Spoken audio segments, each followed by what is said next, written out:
This is the Blind Grilling Experience, and I am the most interesting griller in the world.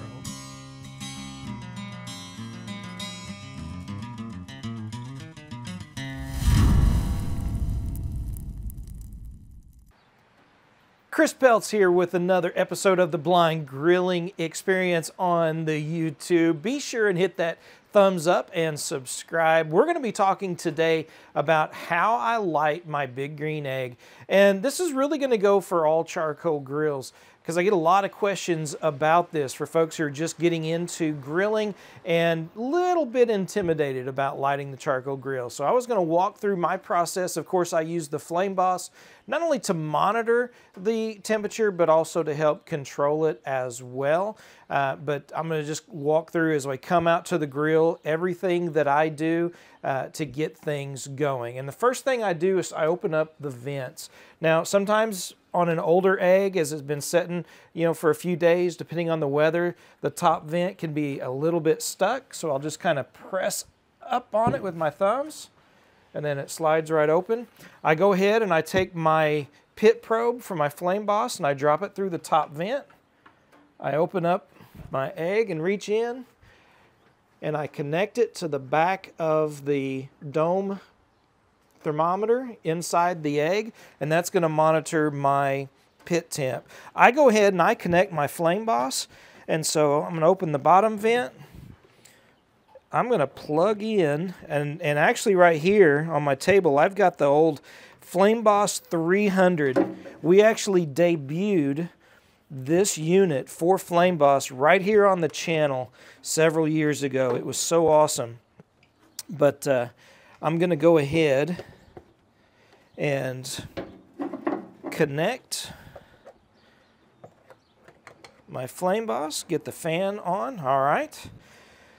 And so now I'm going to go ahead and get the grill lit.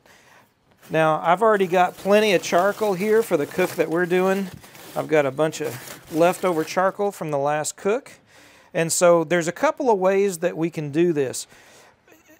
Especially for those who are just getting started, what I really like to recommend are starter sticks. Now, I got this starter stick here from our local grilling store, locally branded, and it's basically like a compressed cardboard. I'm going to ask my wife for... Yeah, so it's like a compressed cardboard. You can get other starter sticks. It's all well and good. You could break this in half and put it in two different places, but I like to get right in the middle and put that right down in the middle and put my charcoal around it. Now, as you get more comfortable and the more you do this, there's a couple of things that you can do as far as lighting in various places. If you wanted to do some zone cooking or hot spots on one side as opposed to the other. But I just kind of stick that right in the middle and go from there. And then what I'll do is I've got what they call a wand or grill lighter. So it's got an extended tube on the front of it. So the flame, when you light the lighter, is well away from your hand. Now, that's good, but it can also be a little annoying for those who can't see.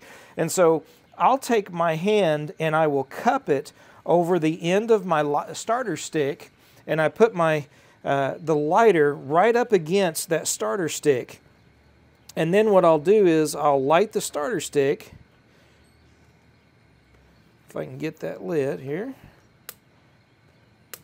And then I can feel the flame. I cut my hand over it a little bit. And after a little while, I'll let go of the starter stick and leave my hand. And if I still feel the flame, then I know that it is lit. However, there's a better way of doing it. Oh, man.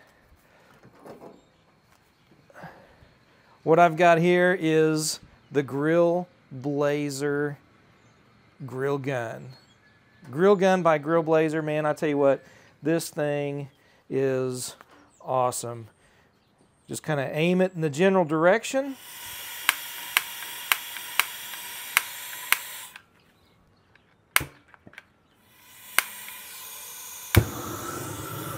There we go. And you can light your lighter stick with this, and you can also kind of get the charcoal going, the longer you hold it. If you're when you get more comfortable with it, you can, without a starter stick, you can actually just use the grill gun to light your charcoal in about 1.5 to 2 minutes, and get it ready to go.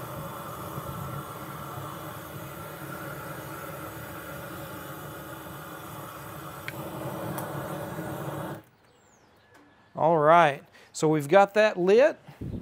Put this over here.